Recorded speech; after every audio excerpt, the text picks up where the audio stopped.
ओम श्री सद्गुरु चरण कमलेभ्यो नमः। ओम श्री कृष्णाय नमः।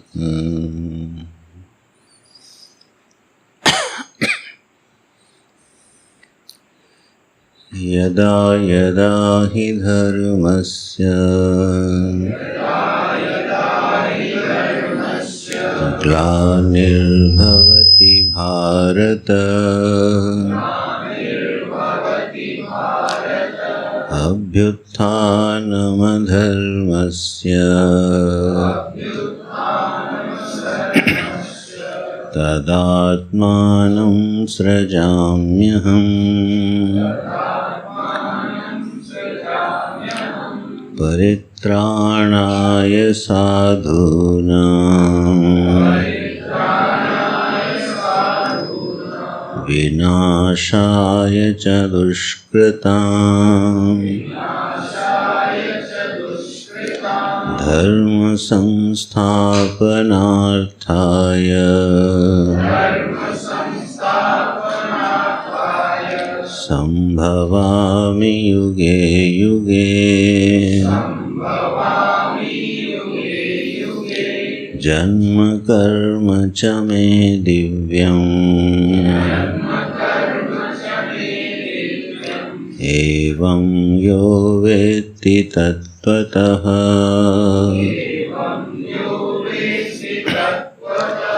त्यक्त्वा देहं पुनर्जन्म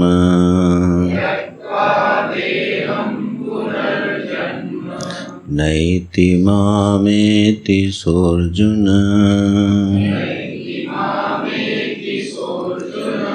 नैति मामेति सोऽर्जुन।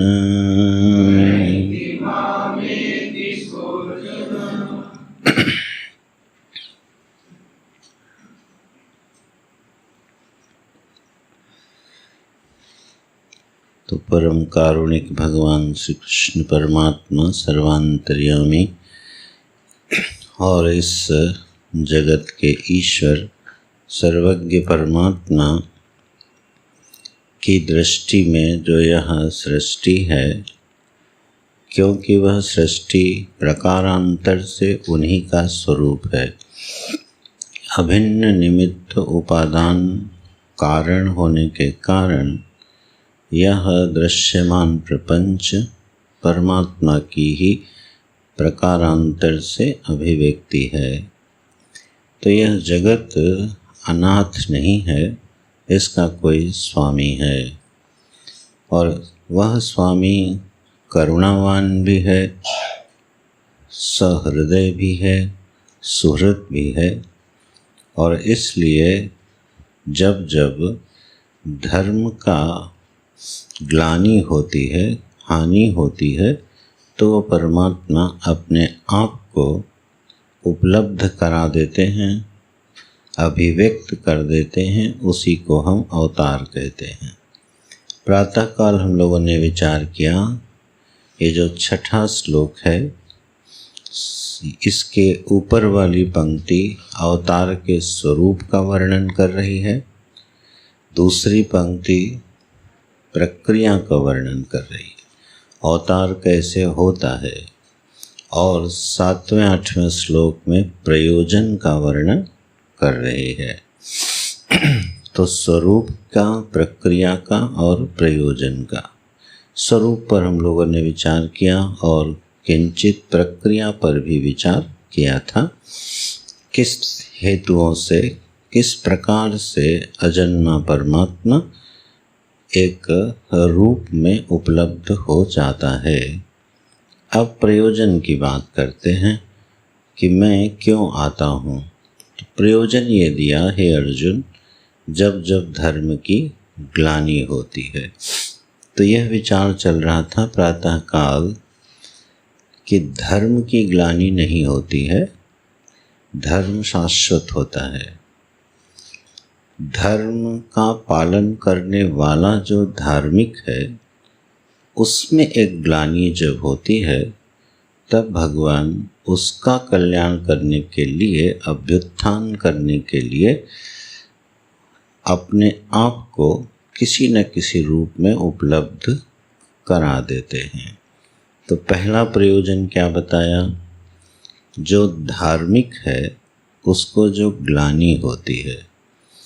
तो अब ये प्रश्न आता है कि जो धार्मिक है उसकी ग्लानि का स्वरूप क्या है? ग्लानि माने सुबह बताया था, ग्लानि दो प्रकार की है। एक वह ग्लानि है जब इसमें हमको पश्चाताप का अनुभूति होती है। किसी अपराध को करने के बाद जो एक पश्चाताप की अनुभूति है उसका नाम होता है ग्लानि की भावना।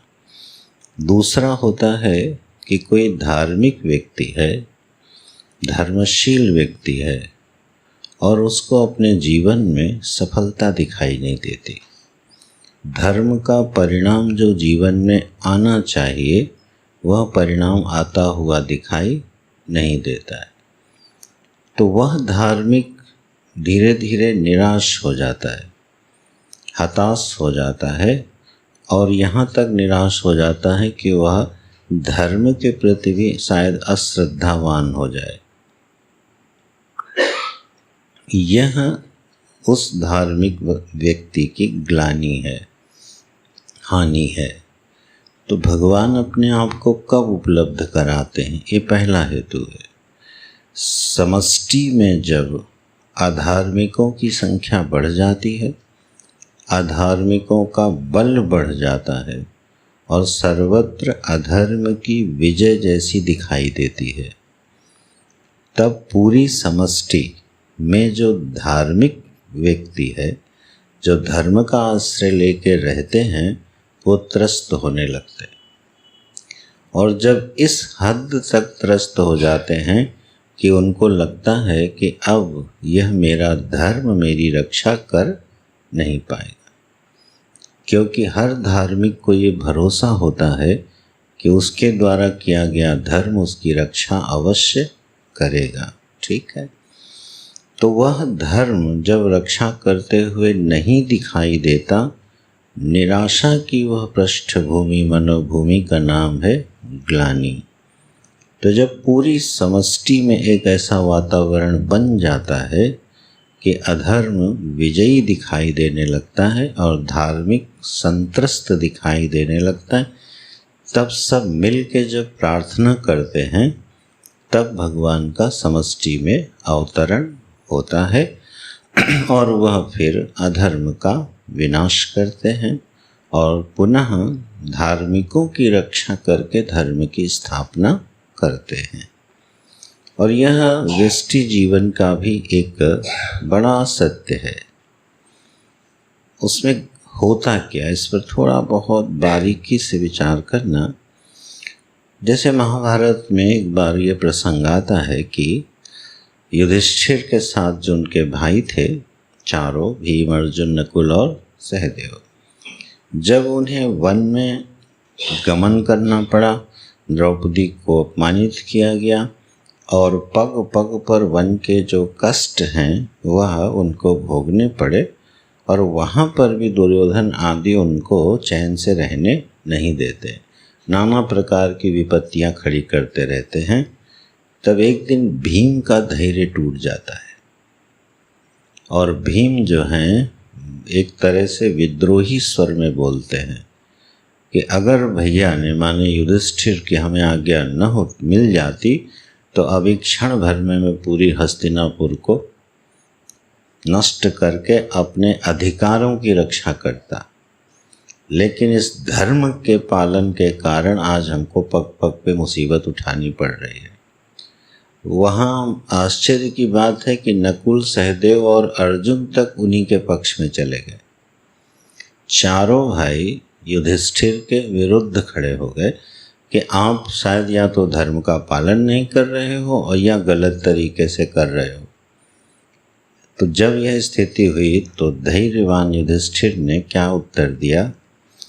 बोले, मेरे चारों प्रिय भाइयों, आज से तुम मेरे अनुशासन से स्वतंत्र हो।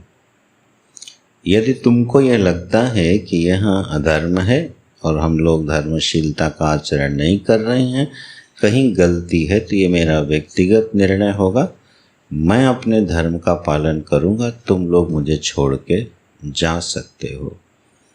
जब ये बात युधिष्ठिर ने कही तब सब भाई व्यथित हो गए और फिर पुनः विचार होता है। तो आप सोचो, जीवन में भीम और अर्जुन जैसे महापुरुषों के एक परिस्थिति पैदा हो सकती है जहां उनको लगने लगे कि ये धर्म हमारी रक्षा नहीं कर पा रहा है, तो वह है धर्म की ग्लानि। फिर उस समय भगवान क्या करते? उनकी रक्षा करते। और अच्छा बताओ, पांडवों की विपत्ति में बार बार रक्षा किसने करी? करी कि नहीं करी? इसीलिए वो जल्दी समझ में आ गया भीम आदि को। ये बात द्रौपदी ने नहीं कही, क्योंकि द्रौपदी बार बार रक्षित है, कुंती माँ बार बार रक्षित है, ये भाव उनके मन में नहीं आया। तो यह है धर्म की ग्लानि। धर्मशील के जीवन में जब यह अवसर उपस्थित होता है तो व्यथित हो जाता है। भगवान कहते हैं वह क्षण मेरे अवतरित होने का है। तदात्मानं सृजाम्यहम्, चाहे वो समष्टि में ये घटना घटे अथवा व्यष्टि में। अब यहाँ पर एक सूत्र और आता है, एक विचारणीय विषय ये आता है कि ऐसी स्थिति आने पर भगवान स्वतः अवतरित होते हैं या प्रार्थना की अपेक्षा रखते हैं। तो पूरे प्रकरणों में जितने भगवान के अवतार हैं वो बिना प्रार्थना के हुए नहीं हैं। स्वतः भगवान टहलते हुए चले आए हों ऐसा कभी हुआ नहीं। ठीक, वो कभी हस्तक्षेप नहीं करते किसी के कार्य में, उनको प्रार्थना की अपेक्षा रहती है। जब तक प्रभु से प्रार्थना नहीं की जाएगी वो बैठे बैठे देखते रहेंगे वो कुछ करने वाले नहीं।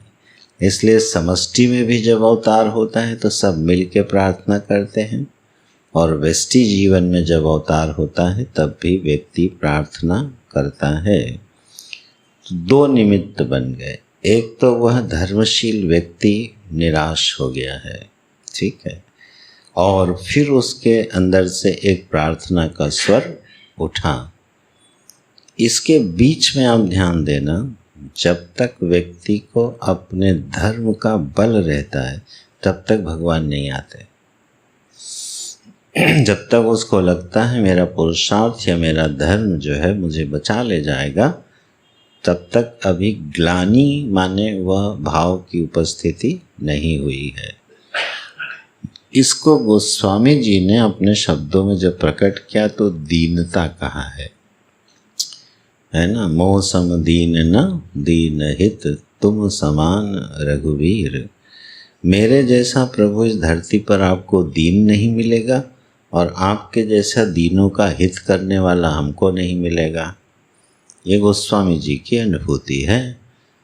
तो जब ऐसी प्रार्थना के स्वर से कोई धर्मशील व्यक्ति अपने आप को भर देता है तो भगवान को प्रकट होने का मौका मिल जाता है, अवसर मिल जाता है, और फिर इसके बाद वो प्रकट होकर के अभ्युत्थानम अधर्मस्य, फिर वो अधर्म की और अधार्मिकों की करते हैं पिटाई, फिर उनका करते हैं विनाश, और अपने भक्तों को देते हैं सुख और आह्लाद।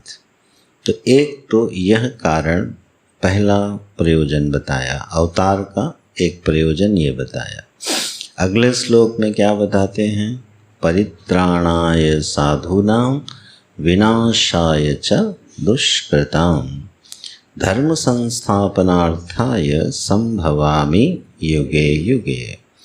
साधुओं का परित्राण करने के लिए और दुष्टों का विनाश करने के लिए और धर्म की स्थापना के लिए मैं युग युग में आता हूँ।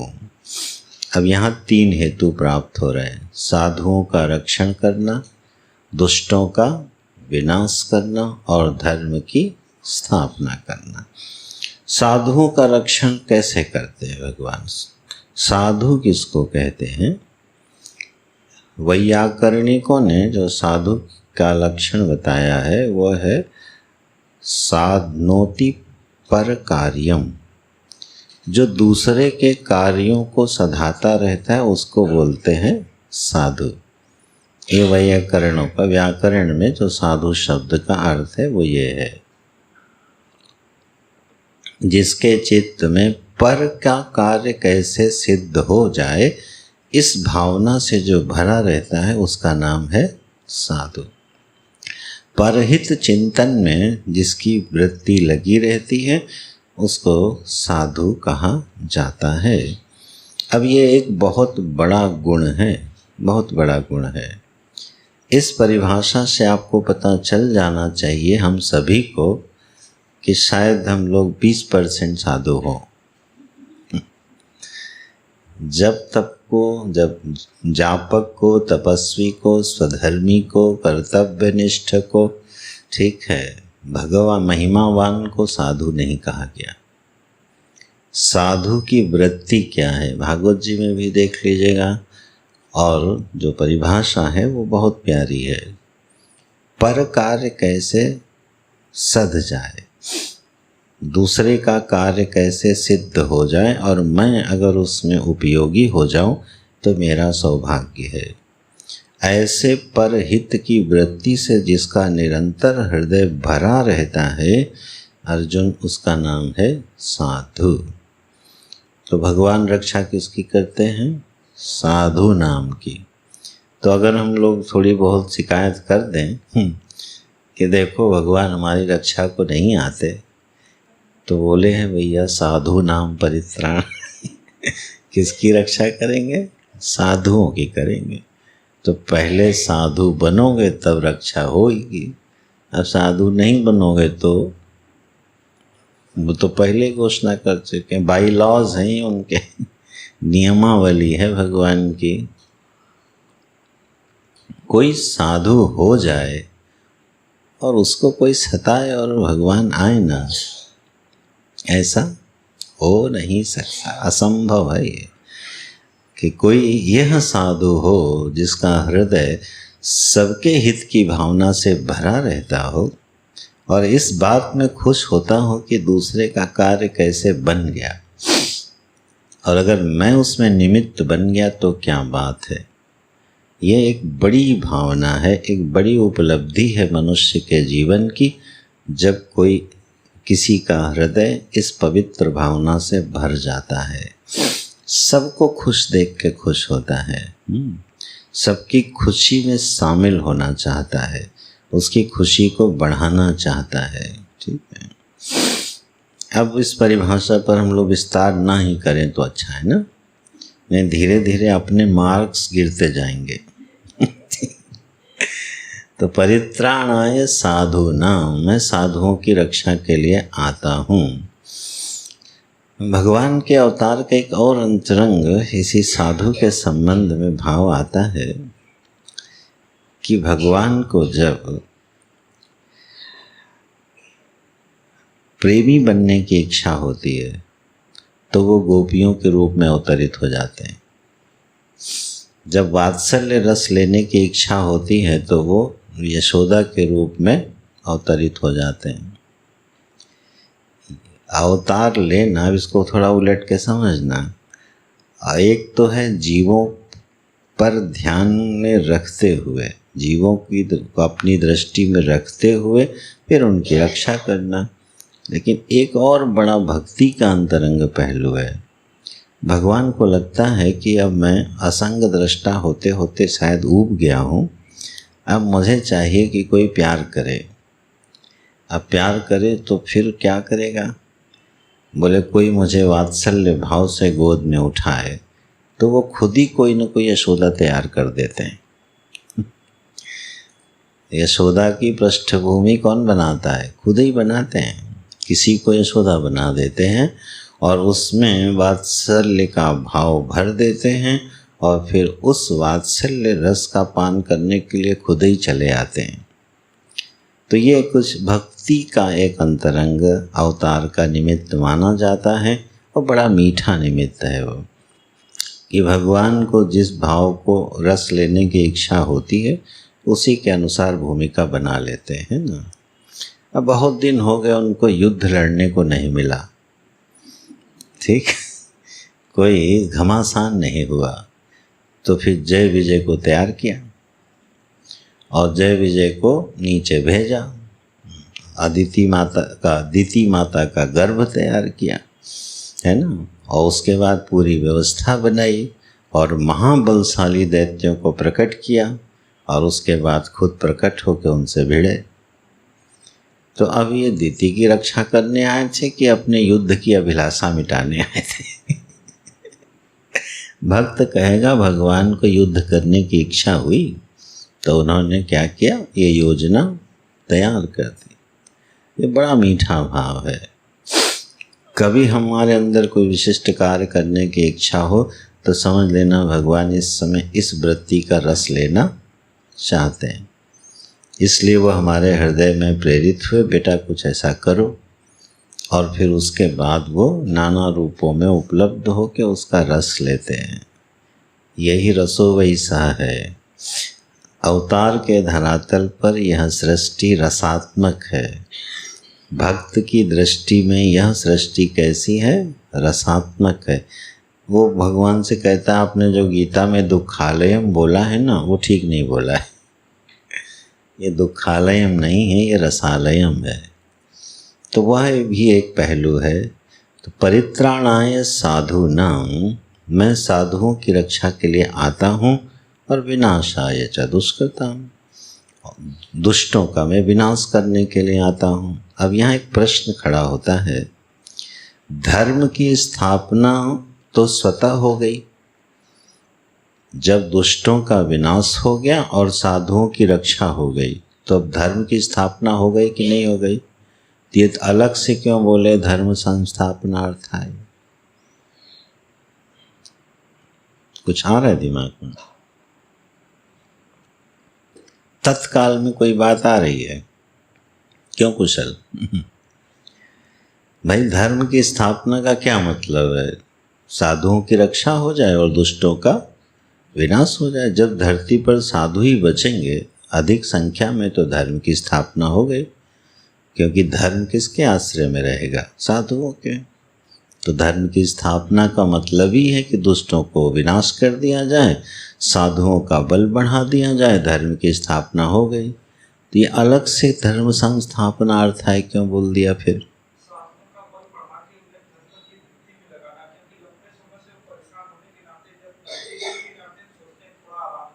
Very good. वाह भाई नीलेश, मन खुश कर दिया। बिल्कुल सही उत्तर है ये। आज मेरी दृष्टि, महापुरुष लोग और विचार कर सकते होंगे, साधु लोग सच में पिटते पिटते परेशान हो गए। तो भगवान क्या करते हैं, खुद आचरण करते हुए धरती पर रहते हैं, जिससे कि यद यद आचरति श्रेष्ठ तत्तदेव इतरो जना। ये धर्म स्थापना का हेतु है कि ज्ञानी व्यक्ति ऐसा आचरण करे जिससे उसको देख करके लोग धर्म का आचरण करें। लोक संग्रह शब्द का अर्थ भगवान भाष्यकार ने क्या किया था? जो दुष्मार्ग उन्मार्ग है ना, उसका उन्मूलन करने के लिए जो वृत्ति है, उस वृत्ति का नाम लोक संग्रह है। पलट के देख लेना अर्थ, ठीक है। तो लोक संग्रह करने वाले जो साधु हैं, जो ज्ञानी पुरुष हैं, उनको देख के लोग आचरण करते हैं। तो भगवान थोड़ा सा क्या करते हैं, स्वयं फिर वैसे आचरण करते हैं, और जिससे कि फिर आने वाली पीढ़ियां और आने वाले साधु पुरुष भगवान को आदर्श मान के, उनके आचरण को आदर्श मान करके उस रास्ते पर चलें।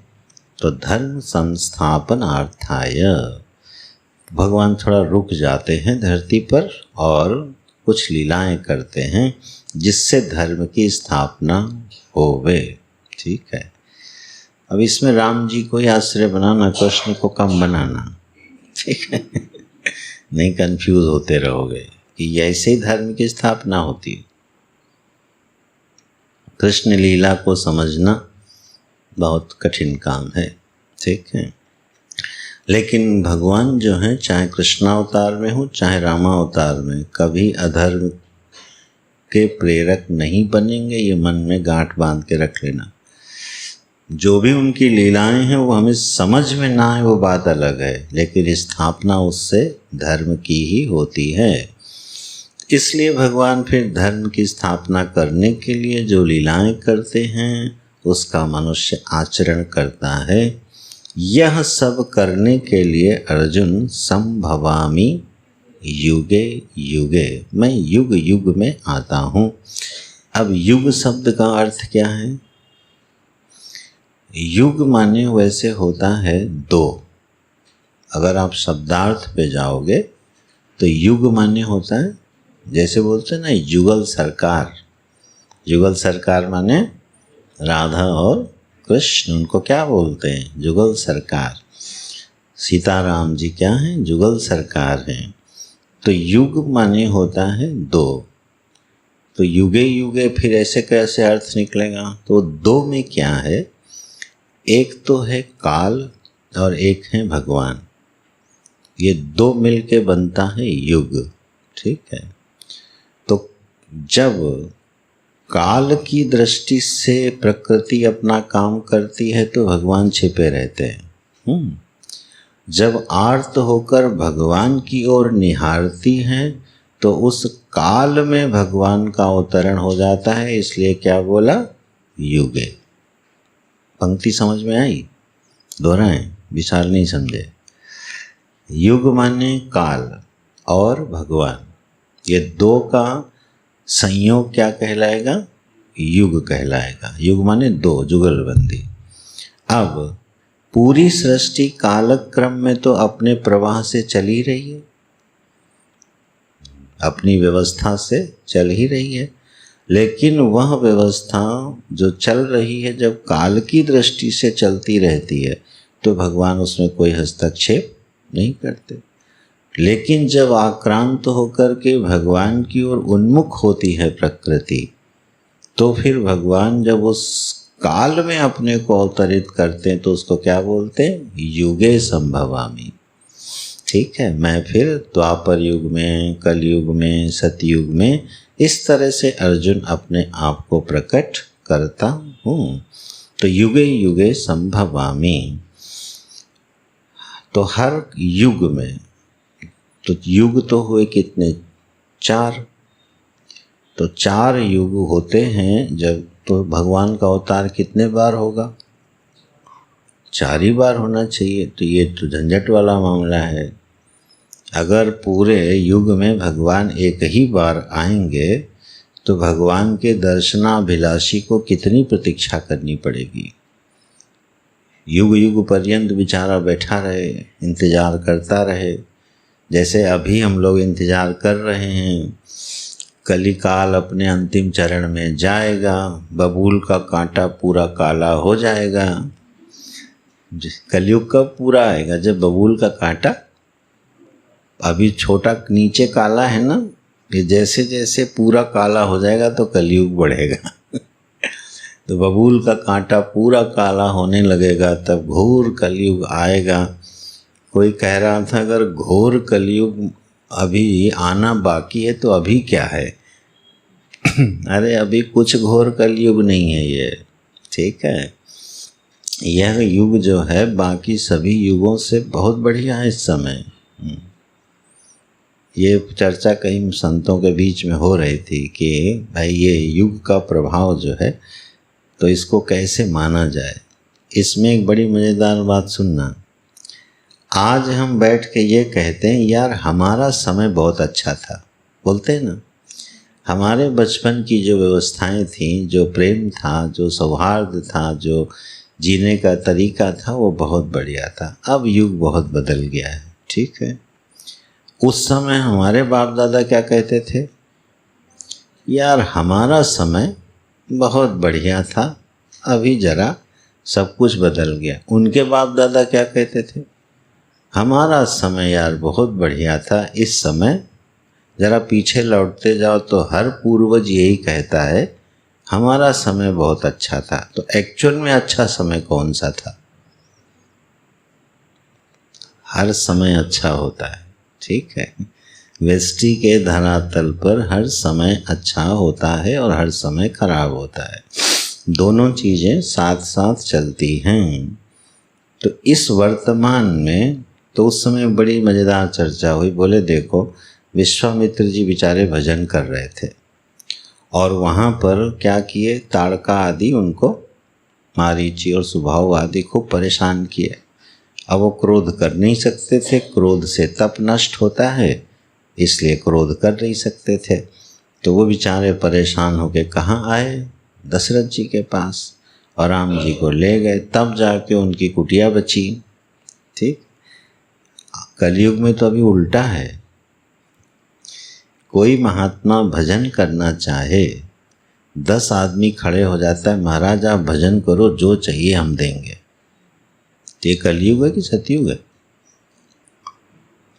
उस त्रेता युग की बात करो जब राम जी थे, तब राक्षस भजन नहीं करने देते थे। और अभी आप भजन करना चाहो तो समाज आपके पीछे खड़ा हो जाता है। भजनानंदी साधु को तलाशती हैं समाज की आंखें कि कोई तपस्वी भजनानंदी साधु मिले और मुझे उसकी सेवा करने का अवसर मिले। तो कितना बढ़िया युग है ये तो त्रेता से भी अच्छा लग रहा है इस तरह से। तो भजनानंदी साधु ही नहीं मिलता, वही कहता है कि समय बहुत खराब आ गया है। संभवामि युगे युगे, अर्जुन इस तरह से मैं धर्म की स्थापना करने के लिए अपने आप को अवतरित करता रहता हूँ, धर्म का रक्षण करता रहता हूँ। और युगे युगे का एक और अर्थ है, और ये सब प्रामाणिक और सम्यक अर्थ है और जीवनोपयोगी अर्थ है। अगर भगवान केवल युगक्रम से आते हैं तो जो गोस्वामी जी को दर्शन हुआ, मीरा जी को दर्शन हुआ, चैतन्य महाप्रभु को दर्शन हुआ, एकनाथ जी को दर्शन हुआ, ऐसे जो अनगिनत भक्त हैं, यहाँ तक कि परम पूज्य महाराज जी को, जिन्होंने पावन प्रसंग में लिखा है मैंने कृष्ण का दर्शन किया है, अभी 50 साल भी नहीं हुए होंगे, तो उनको कृष्ण का दर्शन हुआ। तो भैया युगे युगे वाली बात तो नहीं रह जाएंगी फिर। तो युगे युगे का रामानुजाचार्य जी ने अर्थ किया क्षणे क्षणे। ठीक है, भगवान प्रति क्षण में अपने आप को प्रकट करने में समर्थ हैं। ऐसा कोई काल नहीं है जब भगवान निमित्त उपस्थित होने पर अपने आप को प्रकट ना कर दें। जिस समय हमारा हृदय प्रार्थना के उन सम्यक स्वरों को छूता है जहाँ पर दीनता अपनी पराकाष्ठा पर होती है, अन्य किसी आश्रय का आश्रय लेने की इच्छा ही नहीं होती, वो सारा आश्रयत्व टूट चुका होता है, जीवन में प्रकाश की कोई किरण दिखाई नहीं दे रही होती है, लेकिन भरोसा टूटता नहीं है। उन क्षणों में जो प्रार्थना अवतरित होती है, जो प्रार्थना के स्वर निकलते हैं, वो उसी क्षण भगवान को प्रकट करने में समर्थ हैं। इसलिए युगे युगे क्षणे क्षणे, ये किसी भी साधक के जीवन में कभी भी हो सकता है कि भगवान जो हैं उसके रक्षक बन के उपलब्ध हो जाएं। और दूसरी बात यह है कि असल में तो सर्वदा रक्षक बन के वो उपलब्ध हैं, लेकिन हमारी दृष्टि उस पर जा नहीं पाती है। ठीक है, जब भगवान ने कहा योगक्षेमम वहाम्यहम्, हे अर्जुन मैं अपने साधकों का योगक्षेम वहन करता हूँ, ये बात कही तो वह एक प्रश्न उठाया गया, अनन्यास चिन्तयन्तो माम ये जना पर्युपासते तेषां नित्याभियुक्तानां योगक्षेमं वहाम्यहम्। जो ऐसा करता है, अनन्य भाव से मेरा चिंतन करता है, मेरा भजन करता है, मेरी शरण में रहता है, अर्जुन उसका योग और क्षेम कौन वहन करता है? मैं। तो वहाँ एक आचार्य ने प्रश्न उठाया, बाकी लोगों का योगक्षेम क्या वही वहन करता है? जो अनन्य चिंतन भगवान का नहीं करता उसका योगक्षेम कौन वहन करता है? तो रामानुजाचार्य जी कहते हैं उसका योगक्षेम भी परमात्मा ही वहन करते हैं, लेकिन ये बात उसको मालूम नहीं होती, इस बात का उसको अनुभव नहीं होता, इस बात को वो महसूस नहीं कर पाता है कि उसका योगक्षेम वहन करने वाले प्रभु हैं। लेकिन भक्त को ये बात मालूम होती है कि उसका योगक्षेम वहन करने वाले परमात्मा है, और इसीलिए वो निश्चिंत होता जाता है। ये बिल्कुल वैसा ही है जैसे कोई व्यक्ति ट्रेन में सफ़र कर रहा हो और अपना बक्सा सर पे उठाए हो, ठीक, और टीटी आए और पूछे भैया ये बक्सा क्यों सर पे उठाए हो, तो वो कहे ईमानदार आदमी कि मैंने टिकट केवल अपना लिया है, अब बक्से का बोझ मैं ट्रेन पर कैसे डाल सकता हूँ बक्सा का बोझ तो हमको खुद ही उठाना पड़ेगा। क्यों? बक्से का टिकट तो हमने लिया नहीं, इसका पैसा दिया नहीं, तो इसका बोझ मैं उठाऊंगा, ट्रेन को क्यों उठाने दूँ। अब ये बात वो नहीं समझ रहा है कि बक्से सहित उसका बोझ किसने उठा के रखा है? ट्रेन ने, इसलिए वो बोझा अपने सर पे लादे है। तो जिसको ये बात समझ में नहीं आती है कि मेरा योगक्षेम मैं परमात्मा नहीं वहन कर रहा है, मुझे ही करना पड़ता है, वो भैया अपना बक्सा कहाँ धरे है? अपनी खोपड़िया पे। और इसीलिए अस्त व्यस्त लस्त और पस्त होके जीवन चलता है? हमेशा एक बोझ जीवन के ऊपर लदा रहता है, एक भार लगा रहता है, जीवन एक भार हो जाता है, ऐसा लगता है इसको ढोना पड़ रहा है। जीवन एक आनंदोत्सव की यात्रा है और हमको लगने लगे कि हमको ढोना पड़ रहा है, तो आप समझना हमारी समझ में कहीं ना कहीं गलती, भारी गलती है, थोड़ी बहुत नहीं, कोई बड़ी भारी गलती है कि मुझे ये नहीं महसूस हो रहा है कि सबका योगक्षेम संभालने वाला कौन है। जीवन जो है, नो डाउट यहाँ बहुत से चैलेंज हैं, बहुत सी चुनौतियाँ हैं जिनसे हर व्यक्ति को भिड़ना होता है। जीवन एक संग्राम का क्षेत्र है, इसमें कोई दो राय नहीं है, लेकिन इसको कोई लीलावत खेल के लड़ता है, ठीक है, और कोई बोझा सर पे लाद के लड़ता है, अंतर इतना ही है। एक बच्चा जो है, एक व्यक्ति मंदिर की सीढ़ियाँ चढ़ रहा है और उसने अपने सिर पे यात्री को बिठा रखा है। जो कंडी होती है ना, जो यात्रियों को सिर पे लेके चढ़ते हैं, वो ऊपर चढ़ रहा है और ऊपर से एक बच्ची उतर रही है, उसने अपने छोटे भाई को कंधे पे चढ़ा रखा है। दोनों में अंतर है, एक बोझा ढो रहा है और एक अपने भाई को ढो रहा है। वो प्रेम से भरी हुई है, उसको अपने भाई का बोझ नहीं लग रहा है, ठीक है, वो प्रेम से अपने छोटे से भाई को लेके चली आ रही है, वो बोझिल नहीं हो रही। लेकिन एक मजदूर जो यात्री को लादे है, वो एक एक कदम गिन रहा है क्योंकि वो बोझा लादे हुए है, ठीक है। जब हम अपने कर्मों का बोझा, ये मेरा कर्तव्य है, ये इसका फल है, ये ड्यूटी है, ये करना है, वो करना है, और इसके बदले में क्या मिलेगा? स्वर्ग मिलेगा, नरक मिलेगा, ये फल मिलेगा, वो फल मिलेगा, ये क्या हो जाएगा? बोझा। ऐसे व्यक्ति का जीवन बोझ ही है।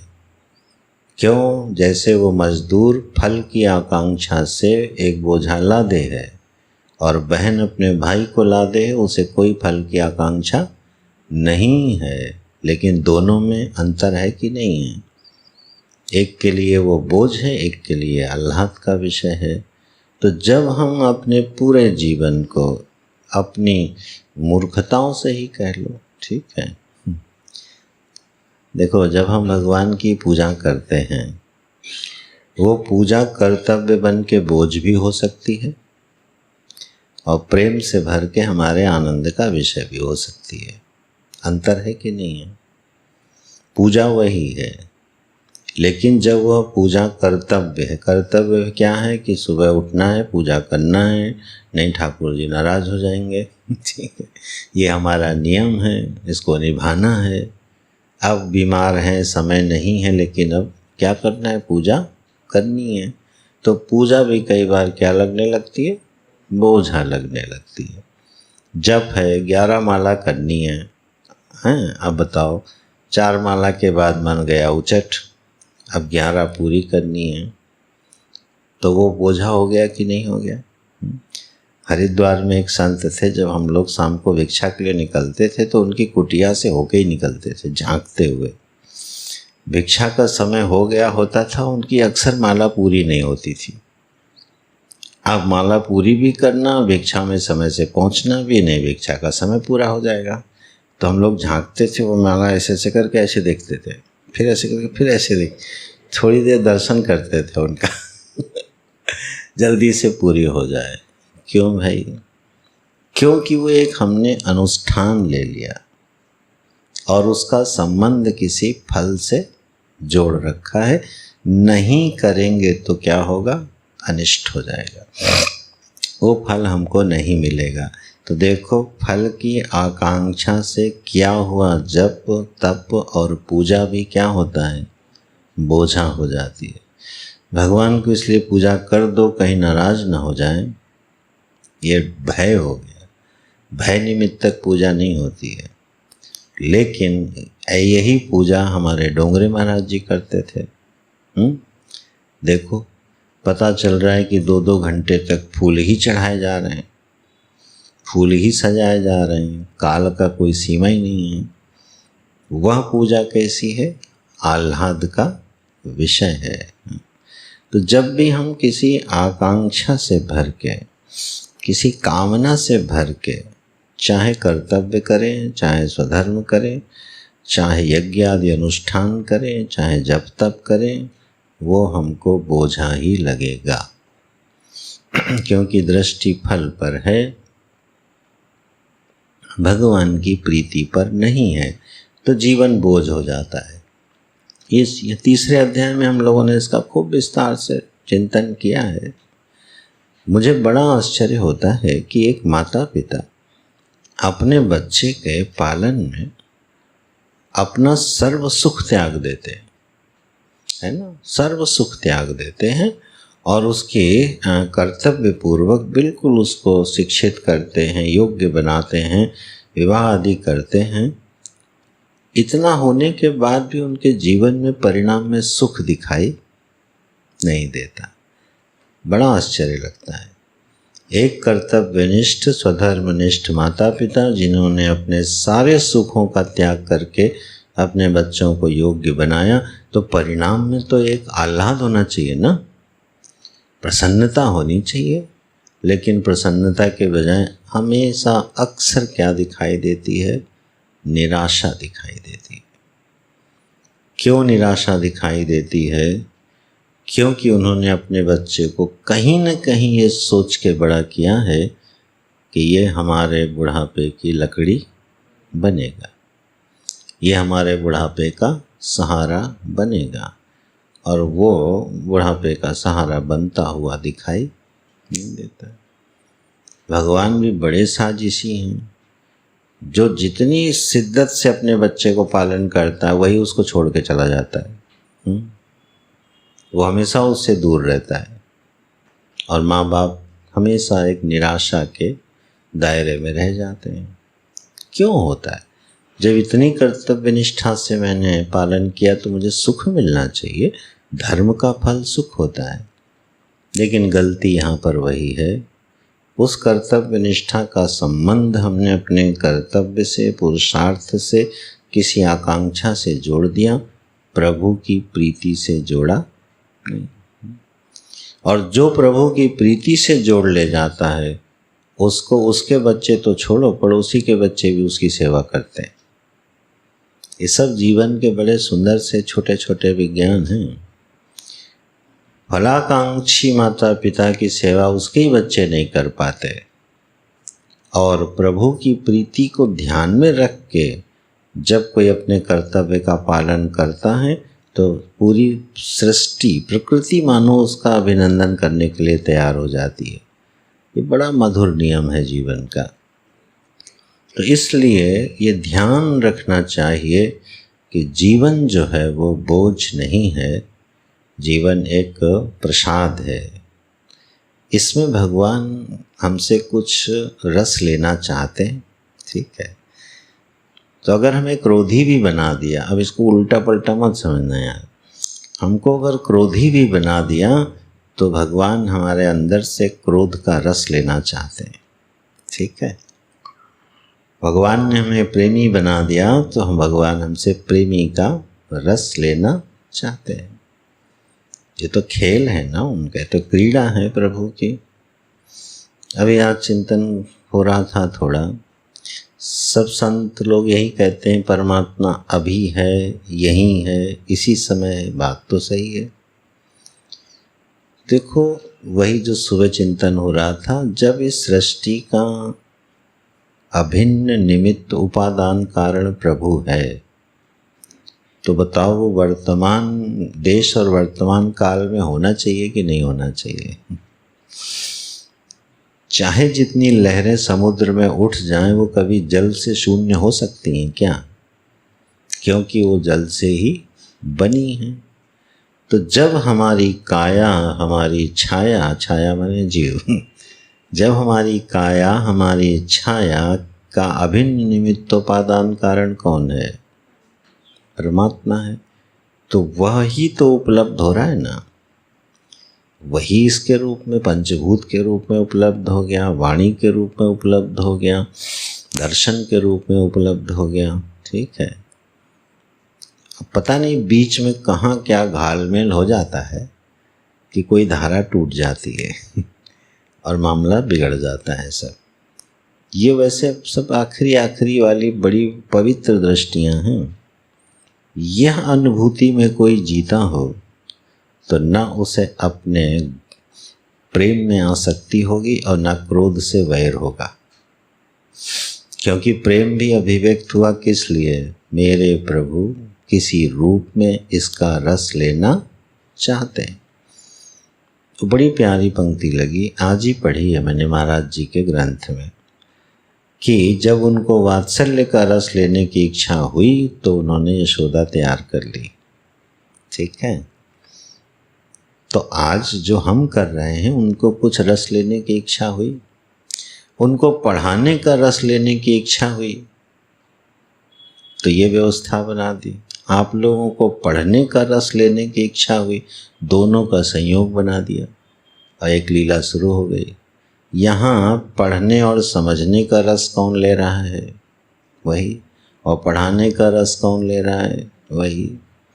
अब ये उसकी लीला थी, उसको लगा कि थोड़ा पढ़ने पढ़ाने का रस लिया जाए, तो हमारी बुद्धि में घुसा, चलो। और बुद्धि में घुस तो जाता है, लेकिन जब शुरू होता है तो हमारे ऊपर बड़ा बंधन हो जाता है तो वो, लेकिन है क्या? अभिव्यक्ति तो रस लेने की है ना। तो सारा जीवन, सारा प्रकृति क्या है? ये अवतरण है प्रभु का। ये दृष्टि यहाँ भगवान ने दी है। थोड़ा इससे हटके कुछ भक्तों ने ये चिंतन किए हैं, जब सृष्टि ही भगवान का अवतार है, ठीक है, विराट इस जगत का पहला अवतार है भागवत जी के अनुसार। इस जगत का पहला अवतार क्या है? विराट जगत। भगवान का जगत के रूप में उपलब्ध हो जाना उनका प्रथम अवतार है, ये भागवत जी का वचन है। फिर उसी विराट में से नाना प्रकार की लीलाएं करने के लिए भगवान आते रहते हैं। तो धर्म संस्थापनार्थाय संभवामि युगे युगे। युगे युगे के अर्थ क्या बने? क्षणे क्षणे, ये व्यष्टि के जीवन में, ठीक है। और काल और परमात्मा की युगलबंदी के बीच में, द्वापर सतयुग और कलयुग में अवतार है वो अर्थ है द्वापर युगे, कलियुगे, सतयुगे इत्यादि। इस तरह से ये युग शब्द का अर्थ समझना। तो ये हो गया प्रयोजन। धर्म संस्थापनार्थाय संभवामि युगे युगे। बहुत संक्षिप्त प्रयोजन दिया है भगवान ने यहाँ। अब जरा छठे, सातवें, आठवें तीनों श्लोक को एक बार मिला के देख लो। स्वरूप क्या है? अजोपि सन्न अव्ययात्मा भूतानाम ईश्वरोपि सन्न। मैं विकार रहित हूँ, मेरी शक्तियों का कभी क्षय नहीं होता, और मैं ईश्वर होते हुए भी क्या होता है? आत्ममायया संभवामि। तो पहली पंक्ति किसका वर्णन है? स्वरूप का। परमात्मा ने अपने स्वरूप का उल्लेख किया कि मैं वास्तव में क्या हूँ ये कभी मत भूलना। मैं अजन्मा हूँ, अव्ययात्मा हूँ और समस्त प्राणियों का ईश्वर हूँ। ये मेरा स्वरूप है। फिर बोले इस स्वरूप से प्रभु आप जन्म आदि वाले स्वरूप में किस प्रक्रिया से आते हो? स्वाम प्रकृतिम अधिष्ठाय आत्ममायया संभवामि। मैं अपनी प्रकृति को अपने अधीन करके अपनी माया से क्या करता हूँ? अपने आप को प्रकट कर देता हूँ। तो जो माया मानुष रूपम इसीलिए कहा गया है। तो ये भगवान के अवतरण होने की प्रक्रिया है। महाराज जी तो बड़े विनोद में पढ़ाते रहे हैं लोगों को। महाराज जी मैंने बताया था जब, कौन? खंडानंद जी। ठीक, हमको भी सुन सुन के श्रद्धा हुई है। गुरुजी ने इतने बार सुनाया कि इतनी श्रद्धा हो गई, तो हम भी आपको इतने बार सुनाएंगे कि आपकी भी श्रद्धा हो जाए परंपरा में। वो बड़े विनोदी थे, विद्वान भी थे और विनोदी भी थे। जब विद्वानों की सभा में बैठते थे तो उनकी भाषा दूसरी होती थी, और जनमानस में उनकी भाषा बिल्कुल दूसरी होती थी। एकदम सरल सहज, हंसते हंसते बोलते रहते थे। तो कई बार बड़े जो कट्टर विद्वान हैं उनसे नाराज भी हो जाते थे। बोले महाराज जी उल्टा पलटा अर्थ करते रहते हैं शब्दों के साथ खेलते रहते, नाराज हो जाते थे। तो वो बोले कि देखो भाई, एक राजा था, तो उस राजा के मन में आया कि वो साधु का वेश धारण कर ले। तो उसने जो है साधु का वेश बना लिया और महात्माओं के कुमंडल मंडल भी उधार ले लिए, और फिर वो बढ़िया साधु बन गया और हम लोगों से भी बढ़िया साधु दिखने लगा। बोले जब एक लौकिक राजा साधु का वेश बना के आ सकता है, तो हमारा भगवान कोई वेश बना के नहीं आ सकता क्या? जब जीव अनेक वेश बना सकता है, तो ईश्वर को अनेक वेश बनाने में तुमको क्या परेशानी हो रही है? ठीक है, सुबह हमने कहा था कि जीव निराकार है और ईश्वर भी निराकार है।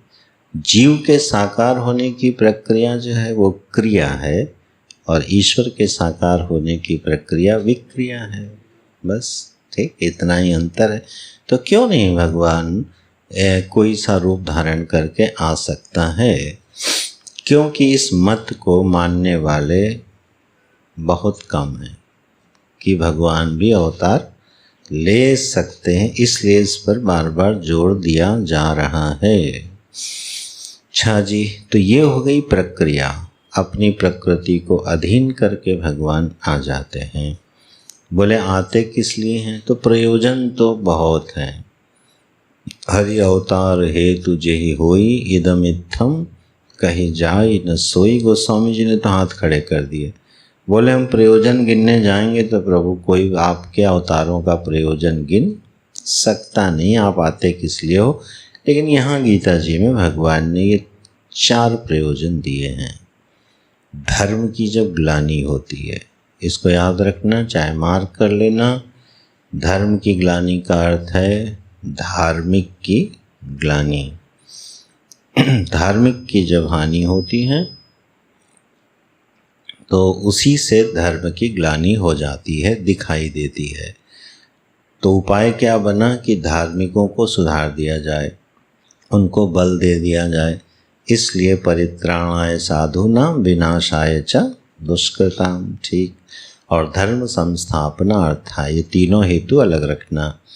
इन तीनों हेतुओं से प्रभु संभवामी, संभवामी का अर्थ है सम्यक भवामी, बड़े अच्छी तरह से मैं सामने आ जाता हूँ। कब आते हो? तो युगे युगे, बस वो युगे युगे का भी अर्थ ध्यान रखना। इस तरह से इन 3 श्लोकों में प्रक्रिया पर, स्वरूप पर और प्रयोजन पर विचार हो गया। अब जो बात कहने जा रहे हैं वो बिल्कुल अद्भुत है। बोले इसीलिए सुनो अर्जुन, एक बड़ी विचित्र बात सुनो। क्या? जन्म कर्म च मे दिव्यम, मेरे जन्म और कर्म कैसे हैं? दिव्य हैं। एवं यो वेत्ति तत्वता, इस प्रकार से जो जानता है। किस प्रकार से? जो इन 3 श्लोकों में बताया है, अपनी मनमर्जी से नहीं।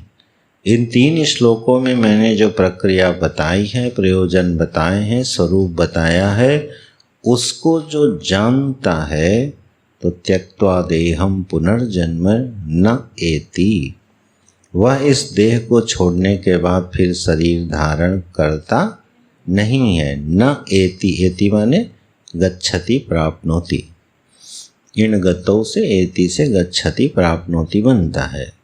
फिर उसको पुनर्जन्म की प्राप्ति नहीं होती है। तो बोले फिर क्या हवा में लटकता है? बोले नहीं। माम एति सो अर्जुन, सह माम एति, किसको प्राप्त हो जाता है? मुझे। ये दोनों मिला के पढ़ना, आधा पढ़ा तो बहुत मुश्किल में पढ़ोगे। क्यों?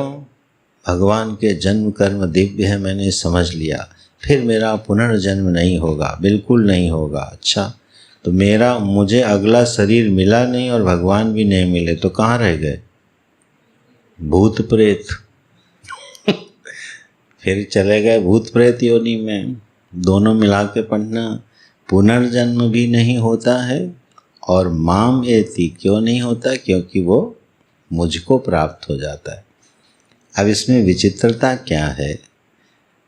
जाना कि भगवान का जन्म और कर्म दिव्य है और देह का बंधन छूट गया हमारा। अब ये संगति कैसे लगेगी? भगवान के जन्म कर्म की दिव्यता को जानने पर मेरे देह का जन्म बंधन कैसे छूट जाता है? अब ये लंबा गणित है इसमें, ठीक है, उतने लंबे गणित में नहीं जा रहे।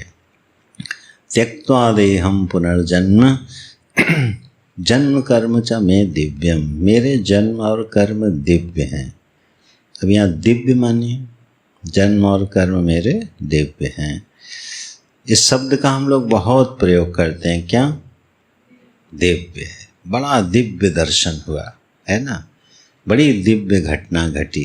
किस अर्थ में बोलते हो? बड़ी दिव्य घटना घटी, किस अर्थ में बोलते हो?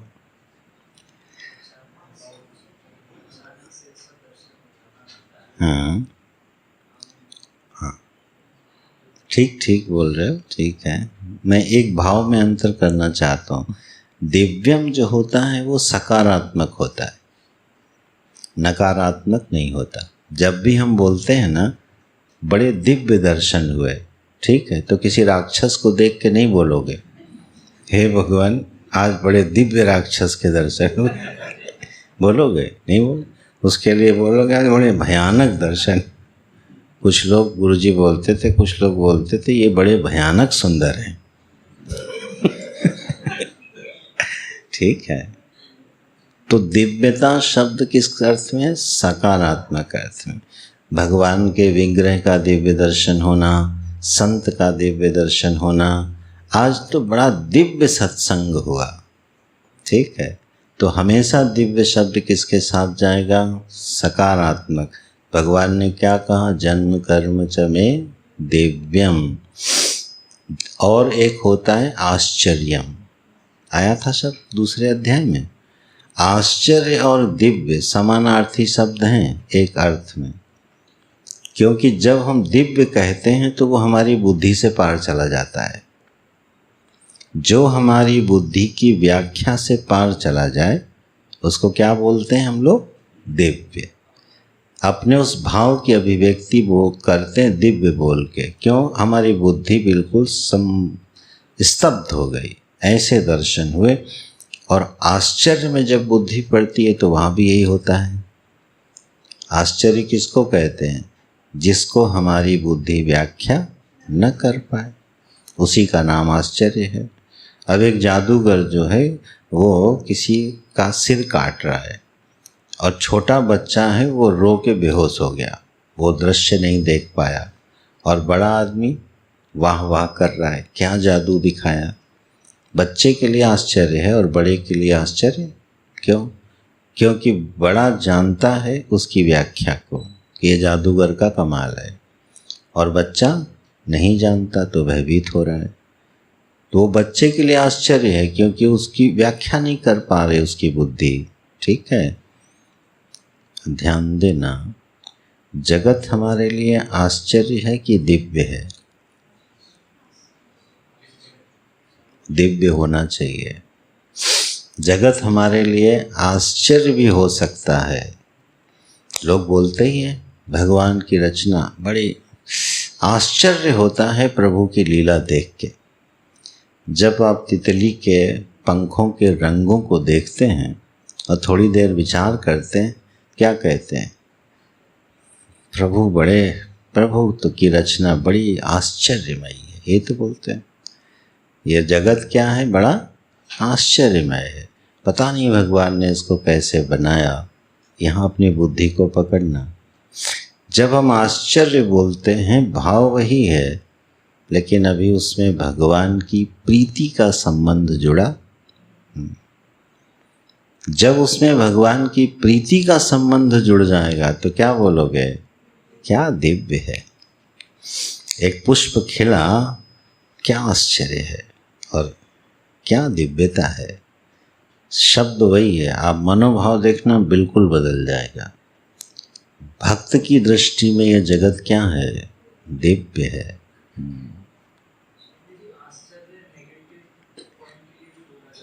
उसमें दोनों हो सकते हैं, पॉजिटिव भी और नेगेटिव भी। ठीक, सिर्फ पॉजिटिव। इसमें नकारात्मकता संभव नहीं है, क्योंकि यहाँ क्या कहा भगवान ने? जन्म और कर्म मेरे दिव्य हैं। तो अब उसमें कोई नकारात्मकता कैसे आएगी? ठीक है, दिव्य शब्द प्रयोग ही सकारात्मक भाव के लिए होता है, एक अत्यंत सकारात्मक भाव के लिए होता है, एक आह्लाद के भाव में होता है। ठीक है ना? हाँ, तो तुमने फिर छेड़ दिया हमको। कोई रो रहा है, अब बहुत रो रहा है, और वो कभी रोता ही नहीं था। आपने देखा, यार बड़ा आश्चर्य हो रहा है कि आदमी इतना रो रहा है, मैंने तो कभी देखा नहीं। ठीक है यार, बड़ी दिव्य घटना घट रही है, कैसे रो रहा है? बोल पाओगे? तो आश्चर्य नकारात्मक हो गया ना। तो नकारात्मक हो सकता है और सकारात्मक, लेकिन दिव्य कभी भी नकारात्मक नहीं हो सकता है। अद्भुत, अद्भुत यार इन दोनों के बीच में रख लो। ठीक ठीक है, हमारे एक संत हैं वो अद्भुत बोलते हैं, हर चौथी लाइन उनकी होती है अद्भुत। ठीक है, अच्छा, जन्म कर्म च में दिव्यम, मेरे जन्म और कर्म कैसे हैं? दिव्य है। अब ये क्या दिव्यता है परमात्मा के जन्म में और उनके कर्म में? थोड़ा संक्षेप करके देख लो। भगवान के जन्म की जो दिव्यता है, तात्विक दिव्यता तो ये है कि वो अजन्मा होते हुए भी जन्म ले लेते हैं, ये उनकी दिव्यता है। ये आश्चर्य नहीं है, ये उनकी दिव्यता है कि वह अजन्मा हैं, जिनका कभी अभाव नहीं होता, जो कभी लय दशा को प्राप्त नहीं होते हैं, जो निरंतर उपलब्ध रहते हैं। ऐसे परमात्मा का जन्म हो जाता है। ठीक है, निरंतर उपलब्ध वस्तु का जन्म हो जाना एक दिव्यता है।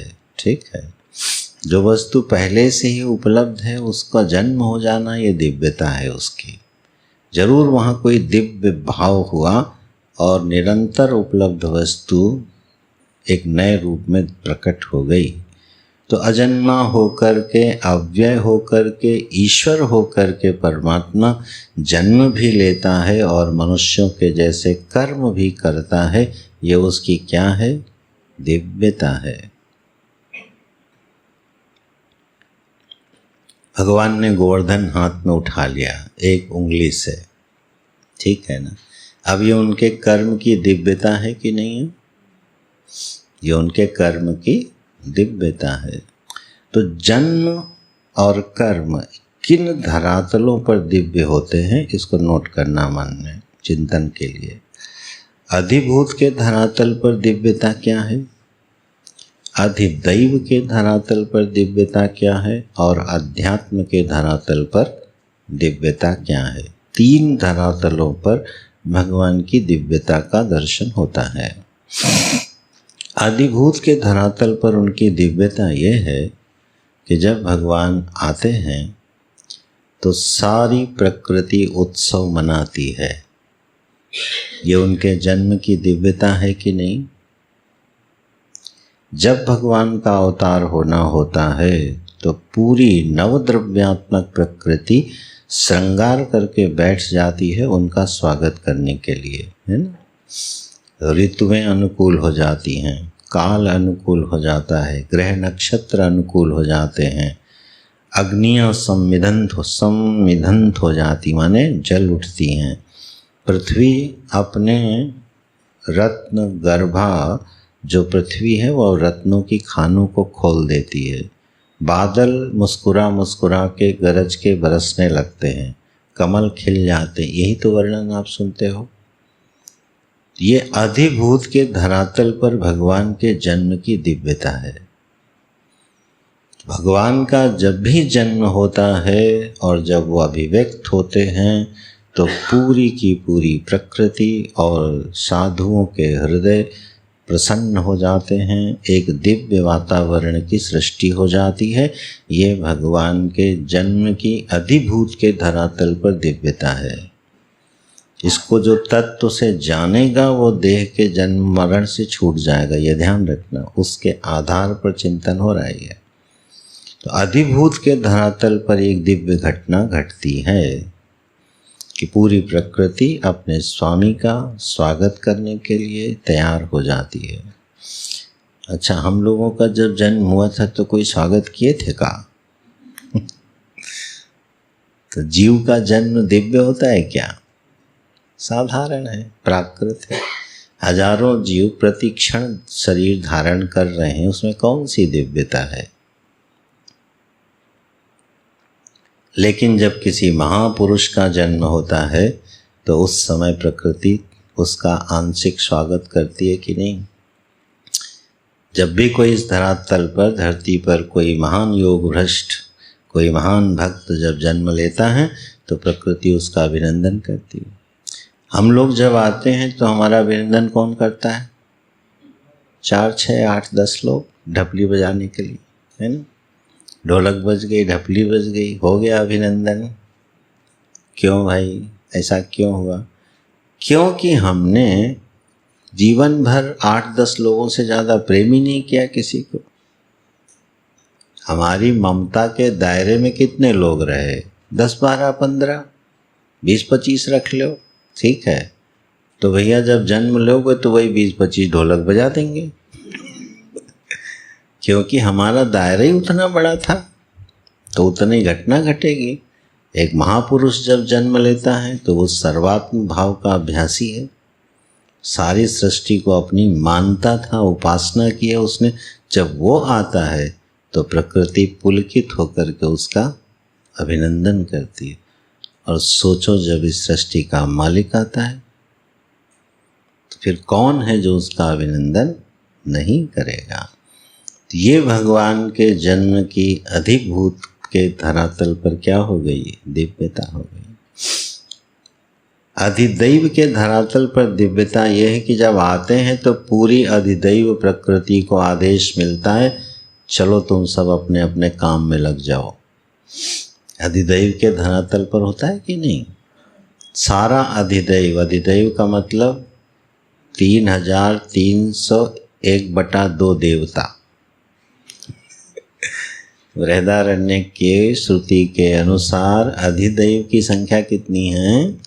याद कर लिया करो यार, ये तो हम चौथी बार बता रहे हैं। 3,300 और एक आधा देवता भी है, ठीक है। तो इतने जो देवता हैं उनको अधिदैव कहा जाता है। वो इस सृष्टि के अनुग्राहक तत्व हैं। इस पर एक स्वामी जी के साथ जगन्नाथपुरी में समुद्र तट पर चिंतन हुआ था, याद है तुम्हें प्रशांत? चिन्मय स्वामी के साथ इस पर चिंतन हुआ और कई अच्छे विचार उन्होंने दिए थे इस पर। अच्छा, तो ये है अधिदैव सृष्टि। जब भगवान जन्म लेते हैं तो पूरी अधिदैव सृष्टि क्या हो जाती? क्रियाशील हो जाती है। चलो सब अपने अपने काम में। तो राम अवतार में कोई बंदर बन के आ जाता है और कृष्णावतार में ब्रज में लता पता झाड़ी बन जाता है। ऋषि मुनि तो है सब, वो झाड़ी लता पता गौएं बन जाता है, ग्वाल बाल बन जाता है। ये सब अधिदैव दौड़ पड़ता है भगवान के स्वागत के लिए। तो अधिदैव में एक दिव्यता जन्म सृष्टि होती है। तो ये अधिदैव के धरातल पर भगवान के जन्म की क्या है? दिव्यता है। अध्यात्म के धरातल पर दिव्यता क्या है? जब भगवान का जन्म हुआ तो साधुओं के मन प्रसन्न हो गए और कंस का मन भयभीत हो गया। अभी कुछ हुआ नहीं था, अभी तो केवल आने की सूचना थी भगवान के। प्रकृति केवल एक संकेत दे रही थी कि उसका मालिक आ रहा है। तो साधुओं के मन प्रसन्न हो गए और दुष्टों के मन कांपने लगे, दुखी हो गए। ये अध्यात्म के धरातल पर भगवान के जन्म की दिव्यता है। तो इस तरह से पूरी सृष्टि जो त्रिधा विभक्त है, अधिदैव, अधिभूत और अध्यात्म में, उन तीनों धरातलों पर एक दिव्यता का जन्म होता है, प्रादुर्भाव होता है, जब परमात्मा अजन्मा होकर के एक रूप धारण करता है। इस बात को जो तत्वतः जानता है, ठीक है, भगवान के जन्म की घटना को जब इन तीनों धरातलों पर कोई समझता है तो उसका अज्ञान नष्ट होने लगता है। भगवान के जन्म के प्रक्रिया को जानने से व्यक्ति का, जीव का अज्ञान जो है वो शिथिल होने लगता है, उदार होने लगता है। एक उसमें दिव्यता सृष्टि होने लगती है जीव के अंतःकरण में। तो ये है जन्म की बात। और अगर ऐसे ही कर्म की दिव्यता समझ ली जाए तो दोनों मिला के फिर बात पूरी हो जाती है। भगवान के कर्म की जो दिव्यता है ना, कोई बोल दे तो बड़ा सुख होगा। भगवान के कर्म की क्या दिव्यता हो सकती है? हैं? जोर से बोलो। क्या? वाह, गुड, सुंदर। वाह भाई, विशाल का भी शुरू हो गया चिंतन, बहुत अच्छा। भगवान के कर्मों की दिव्यता यही है, सर्वथा वर्तमानोपि, वह सर्वथा वर्तमान होते हुए भी मयि स योगी मयि वर्तते, कर्मणि अकर्म यः पश्येत् अकर्मणि च कर्मय, या निशा सर्वभूतानां तस्यां जागृति संयमी। वो तो दृष्टि की दिव्यता है। भगवान कर्म करते हुए भी अकर्ता हैं, ये भगवान के कर्म की दिव्यता है। और इसीलिए फिर वो कर्म के बंधन में नहीं आते। तो भगवान के कर्म की इस दिव्यता को जो समझता है वो स्वयं अकर्ता हो जाता है। अब यह इतनी बड़ी दिव्यता है कर्म के संदर्भ में कि आप कर्म करो और उसके कर्ता भी ना बनो और उसके भोक्ता भी ना बनो। यह बड़ी दिव्यता का क्या विशेषण लगा है? अद्भुत दिव्यता है, दिव्य दिव्यता है, ऐसे कह लो। कर्म में अकर्म को देख लेना और अकर्म में कर्म को देख लेना, ये भगवान के कर्म की दिव्यता है। और इसीलिए पद्मपत्रम इवाम्भसा, जैसे जल में कमल रहता है ऐसे भगवान रहते हैं। अधिभूत पर जो उनके कर्मों की दिव्यता है उनका तो कहना ही नहीं फिर। ठीक है, जो लीला के काल में भगवान ने दिव्य लीलाएं करी हैं, उनका जो रहस्य समझता है वो तो फिर भगवान का प्रेमी हो जाता है। ठीक है, अधिभूत के धरातल पर भगवान के कर्मों की जो दिव्यता है वो हमें भगवान के शरणागत कर देती है। ठीक है, अधिभूत में भगवान जो लीला करते हैं वह भक्तों के हृदय को उनके चरणों में प्रपन्न कर देती है। जब भगवान ने गोवर्धन उठा लिया तो सारा ब्रज जो है वो क्या हो गया, प्रपन्न हो गया, भगवान की शरण में चला गया। उसके बाद नंद बाबा भी उनकी शरण में चले गए। अब जब भी कोई मुसीबत आए तो क्या, हा कृष्ण हे कृष्ण, उसके अलावा कोई नाम ब्रज में सुनाई नहीं देता था। क्यों? कर्म की ऐसी दिव्यता का दर्शन कराया कि सबको अपना प्रपन्न बना लिया उन्होंने, अपनी शरण में ले आए वो।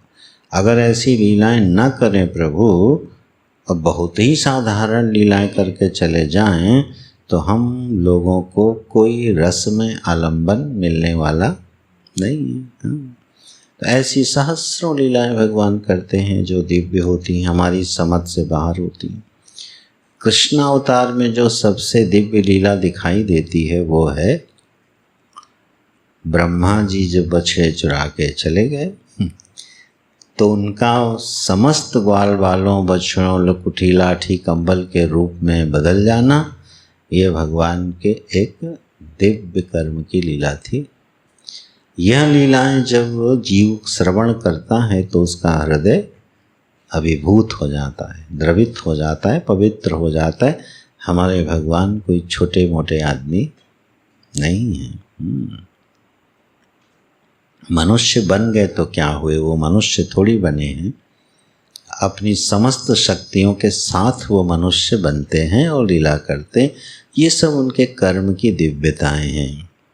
ठीक, अध्यात्म के धरातल पर जो दिव्यता है वो अकर्ता भाव की है। अधिदैव के धरातल पर जो दिव्यता है वो उपासना की है। ठीक है, इंद्र की उपासना छुड़वा के अपनी उपासना, गोवर्धन की उपासना शुरू करवा दी। ठीक है, ये उनके अधिदैव के धरातल पर उनके कर्म की एक दिव्यता है। अब ये बड़ा विषय है, जो रस लेने वाले रसिक लोग हैं वो उस पर खूब चिंतन करते हैं। क्या क्या दिव्यताएं हो सकती हैं प्रभु के जन्म की और प्रभु के कर्म की। तो अर्जुन, जन्म कर्म च मे दिव्यम एवं यो वेत्ति तत्वतः, जो तत्व से जानता है। तत्व से जानने का एक अर्थ लिख लो, तीनों स्तरों पर जो जानता है वही वास्तव में जानता है। तभी वो याथात्म्य को समझ सकता है, जब वो भगवान की लीलाओं को तीनों स्तरों पर समझे, अध्यात्म के, अधिभूत के और अधिदैव के। तब एक सामंजस्य बैठता है, एक ट्यूनिंग बैठती है। यह है भगवान के जन्म और कर्म को तत्व से जानना, उसके याथात्म्य को जानना। तो जैसे जैसे भगवान के इस याथात्म्य को साधक जानता जाता है तो त्यक्त्वा देहं पुनर्जन्म न एति। फिर जब वो यह देह छोड़ के जाता है अर्जुन, तो सीधा मेरे पास चला आता है, माम एति। फिर वो जगत को प्राप्त नहीं होता है, वो तो मेरे पास चला आता है, मुझे प्राप्त कर लेता है। क्यों? क्योंकि भैया सारा जीवन बीत जाएगा भगवान के जन्म और कर्म की दिव्यता छाटते छाटते, तो मन क्या हो जाएगा? भगवानमय हो जाएगा। इतना रसिक हो जाएगा जब उनके जन्म कर्म की दिव्यता खोजेंगे। अध्यात्म के धरातल पर जब खोजेंगे तो दिन भर खोजेंगे, दिन भर जो हमारा जीवन चल रहा है उसमें जो परिणाम आ रहे हैं, सुख आ रहा है, दुख आ रहा है, ऊपर उठ रहे, नीचे गिर रहे, कभी विषाद आ रहा है, कभी सुख आ रहा है, कभी आनंद की बाढ़ आई जा रही है, कभी निराशा घेरे ले रही, कभी सब चौपट हुआ जा रहा है, कभी सब बना जा रहा है। ये जो सब चल रहा है ना, इसमें जो भगवान की दिव्यता देखता है वो मुस्कुराता है बैठ के। अच्छा, ये वाली लीला हुई आज। अच्छा, आज आप शोक बन के प्रकट हुए, बताओ मैं आपका स्वागत कैसे करूं? कोप भवन तैयार करूं क्या? अब आप आज दुखी रहना चाहते हैं, बढ़िया, बताओ क्या करूं?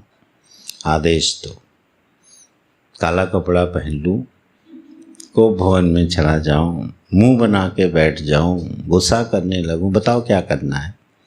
थोड़ी देर में वो भाग जाएगा विशाल। तो मान लो भगवान का मन है कि आज दुखी बैठना चाहते हैं। दुखी बैठना चाहते हैं मतलब दुखी होना चाहते हैं, दुख की लीला करना चाहते हैं। आज वो दुखी होने की क्या करना चाहते हैं? लीला करना चाहते हैं। तो ठीक है, आओ करते हैं तैयारी। आज वो विषयी होने की लीला करना चाहते हैं, चलो भाई आओ। अब इसको भैया संभाल के अपने अपने ढंग से समझना, कल से शुरू न कर देना। विषयी होने की लीला करना चाहते हैं, आओ लगाते हैं सेज, बनाते हैं, करते हैं श्रृंगार, करते हैं आपकी पूजा, बताओ क्या करना है। इस तरह अध्यात्म के धरातल पर वो जुड़ा रहता है भगवान से, अधिभूत के धरातल पर और अधिदैव में उपासना के धरातल पर जुड़ा रहता है। तो यह जिसका मन निरंतर परमात्मा की इस दिव्यता से भरा रहेगा, उसको काहे को कौन सा शरीर मिलने वाला है, कहाँ जाएगा वो? मामेति, बड़े सुंदर बोला है भगवान ने। मुक्त हो जाता ये नहीं बोला, बंधन से छूट जाता ये नहीं बोला, ये भक्त की भाषा। अवतार का प्रसंग है ना, निराकार का प्रसंग नहीं है, ये अवतार का प्रसंग है, भक्ति का प्रसंग है। तो देखो क्या कहते हैं, अरे छोड़ो अर्जुन, तो मेरे पास चला आता है। अब इसमें मिठास लग रही कि नहीं? पहले क्या कहेंगे, कर्म बंधम प्रहास्यसि। अरे अर्जुन, तुम ऐसा सोचोगे तो कर्म बंधन से छूट जाओगे। इसमें कोई मधुर भाव आ रहा है। लेकिन यहाँ जब बोल रहे हैं माम एति, अरे बच्चा तुम कहाँ आ जाओगे? मेरे पास चले आओगे। ठीक है, कब? जब तुम मेरे जन्म और कर्म की दिव्यता का चिंतन करोगे। हम मूर्ख मनुष्य लोग अपने जन्म कर्म की दिव्यता का चिंतन करते रहते हैं, ठीक है ना। हमारा जन्म कब हुआ था? अमुक अमुक पवित्र नक्षत्र में हुआ था। अब कर्म, अरे पूछो नहीं मैंने क्या क्या नहीं किया है। तुम मुझे जो देख रहे हो मैं उतना थोड़ी हूँ, मेरी जड़ें बहुत गहरी हैं। कभी मेरे मोहल्ले में आना तो पता चलेगा। अभी चिंतन किसका हो रहा है?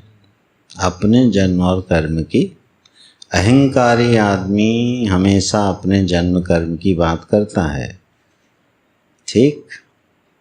सदाचारी आदमी दूसरे के जन्म कर्म की प्रशंसा करता है, और भक्त भगवान के जन्म कर्म की दिव्यता का रस लेता है। इस तरह से अर्जुन सह माम एति, वो मेरे पास चला आता है। तो इन कहाँ से शुरू हुआ? आप 5वें से ले लो। चलो, अर्जुन का प्रश्न था, तो 5, 6, 7, 8, 9 ये 5 श्लोकों में अवतारवाद का प्रसंग आया है। इस अध्याय में हमने कहा था 3 आनुषंगिक विषय आएंगे। एक अवतारवाद,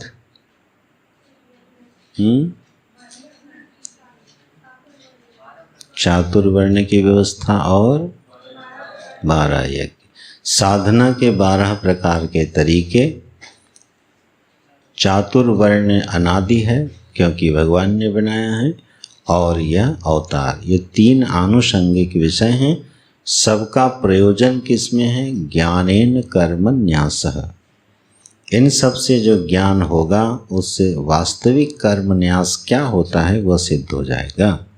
तो कुल मिला के 4था अध्याय इन विषयों के साथ हम लोग आगामी दिवसों में यथामति पढ़ते रहेंगे। नारायण नारायण नारायण।